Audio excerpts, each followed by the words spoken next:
भारत माता की जय। सारे हिंदुओं इकट्ठा हो जाओ, हमें हिंदुओं का भला करना है। भारत माता की जय मैं भी लगाता हूं, भारतीय जनता पार्टी वाले भी लगाते हैं। हिंदुओं को एकत्रित करने की बात करते हैं, हिंदुओं का भला करने की बात करते हैं, हिंदुओं के नाम पे राजनीति करते हैं। लेकिन मैं ये पूछना चाहता हूं कि भारत माता की जय कैसे होगी? अगर आप भारत माता के बेटों के साथ अन्याय करेंगे तो भारत माता की जय कैसे होगी? और जो लोग हिंदुओं को इकट्ठा करने की बात करते हैं, क्या समाज के पिछड़े वर्ग के लोग, दलित वर्ग के लोग, आदिवासी वर्ग के लोग, क्या वो हिंदू नहीं है? क्या उनको उनका हक और अधिकार जो संविधान में दिया गया है वो नहीं मिलना चाहिए? जो आरक्षण की व्यवस्था मिली है वो नहीं मिलना चाहिए? इस देश में 50% पिछड़ों का, दलितों का, आदिवासियों का आरक्षण है। 10% सामान्य जाति में जो गरीब लोग हैं उनका आरक्षण है। उसके बाद आप और नौकरियां सामान्य जाति के लोगों को दीजिए। लेकिन उत्तर प्रदेश के अंदर घोटाले पे घोटाला, घोटाले पे घोटाला, भर्तियों में घोटाला लगातार हो रहा है। पहली बात तो बहुत सारे पेपर लीक हो जाते हैं, उनका कोई लेना देना नहीं है। लाखों बच्चे फॉर्म भरते हैं, फिर लाठियां खाते हैं। वो शायद नौजवान इसीलिए बने हैं उत्तर प्रदेश के कि उनको हर जगह लाठी खाना है। प्रयागराज में खाना है, लखनऊ में खाना है, गोरखपुर में खाना है, बनारस में खाना है। पूरे उत्तर प्रदेश में सिर्फ लाठी खाने के लिए नौजवान पैदा हुआ है। ये तो नौजवानों की हालत है। और हमारी जो सरकार है और उसके जो मुखिया हैं, आदरणीय योगी आदित्यनाथ जी, उनका काम है सरकारी नौकरियों में भर्ती घोटाला करना। और ऐसा भर्ती घोटाला होता है जो खुले आंखों से सबको दिखता है। और मैं बार बार इस बात को कहता हूं, कई बार मेरी जाति के लोग मुझसे नाराज हो जाते हैं, लेकिन बार बार मैं इस बात को कहता हूं कि अगर जातिवाद के नाम पर राजनीति करोगे तो दूसरी जातियों के कोप भाजन का, गुस्से का, असंतोष का शिकार बनोगे। और यही काम हो रहा है उत्तर प्रदेश में।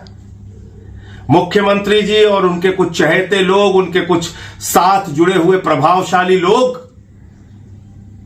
वो ये काम कर रहे हैं कि हम अपनी जाति के लोगों को नौकरियों में भर देंगे, दूसरी जाति के लोगों का आरक्षण का हक मार देंगे और इससे हम बड़े बलवान हो जाएंगे। ये मत भूलिएगा कि जब आप ऐसा करते हैं तो आप 80-85% जो दूसरी जातियां हैं उनके बीच में आप असंतोष का कारण बनते हैं, उनके बीच में आक्रोश का कारण बनते हैं, उनके बीच में गुस्से का कारण बनते हैं। और इसलिए जो क्षत्रिय जाति के लोग, जो मेरी जाति के लोग इस बात से खुश होते हैं कि देखिए कितना बढ़िया काम उत्तर प्रदेश की सरकार ने कर दिया, आदित्यनाथ जी ने कर दिया। 27 भर्ती थी तो 15 सिर्फ अपने जाति के लोगों को दे दिया।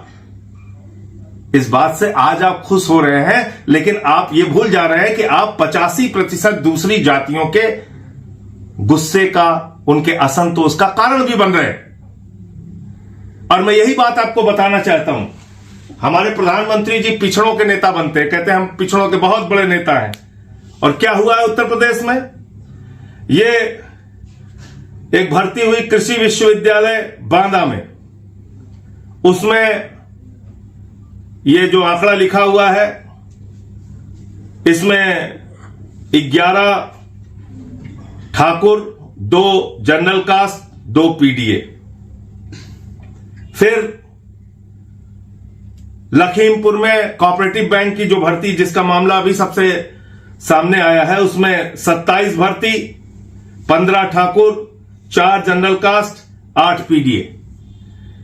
फिर गोरखपुर में पोस्टिंग के मामले में वो दिया हुआ है, उसको छोड़ देते हैं, नौकरियों की बात करते हैं खाली। पोस्टिंग में तो चले जाएंगे तो डिटेल में बहुत लंबा वीडियो बनाना पड़ेगा। तो आप मुझे बताइए, 27 में से 15 मुख्यमंत्री जी ने और उनके चहेतों ने अपने लोगों को नौकरी दे दी। इसमें गांव में रहने वाले किस ठाकुर का भला हो गया? 15 नौकरी अपने चाहने वाले लोगों को देकर आप पूरे उत्तर प्रदेश के ठाकुरों का कौन सा भला कर रहे हैं?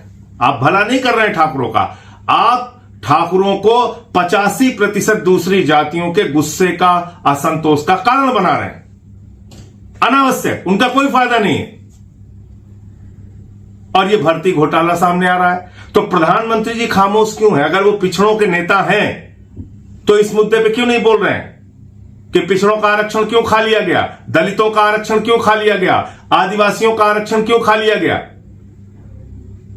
प्रधानमंत्री जी के मुंह से आवाज क्यों नहीं निकल रही? और भारतीय जनता पार्टी के अंदर जो दलित समाज से आने वाले नेता हैं, पिछड़े समाज से आने वाले नेता हैं, अति पिछड़े समाज से आने वाले नेता हैं, आदिवासी समाज से आने वाले नेता हैं, उनके मुंह पे ताला क्यों लगा है? वो क्यों नहीं बोल रहे हैं? उनके मुंह से आवाज क्यों नहीं निकल रही है? इसलिए मैं बार बार कहता हूं, भारतीय जनता पार्टी और आरएसएस वो संगठन है जो इस देश में संविधान को भी खत्म करेगी और आरक्षण की व्यवस्था को भी खत्म करेगी। ये एक नहीं 100 बार मैं कहता हूं और 100 बार मैं आगे भी दोहराऊंगा। ये आरक्षण की व्यवस्था को पूरी तरीके से समाप्त करना चाहते हैं पूरे देश के अंदर।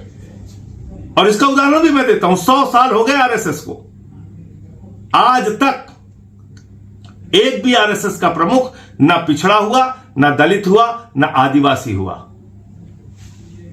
तो आप ऐसे संगठन से, ऐसी पार्टी से, ऐसी सरकार से आप उम्मीद करते हैं कि ये आपके साथ न्याय करेंगे, ऐसा कतई होने वाला नहीं है। इसलिए ये जो भर्ती घोटाला सामने आया है, इसकी गंभीरता से जांच होनी चाहिए। जो लोग इसमें दोषी हैं उनको जेल में भेजना चाहिए और आरक्षण अक्षरशः लागू होना चाहिए। जय हिंद।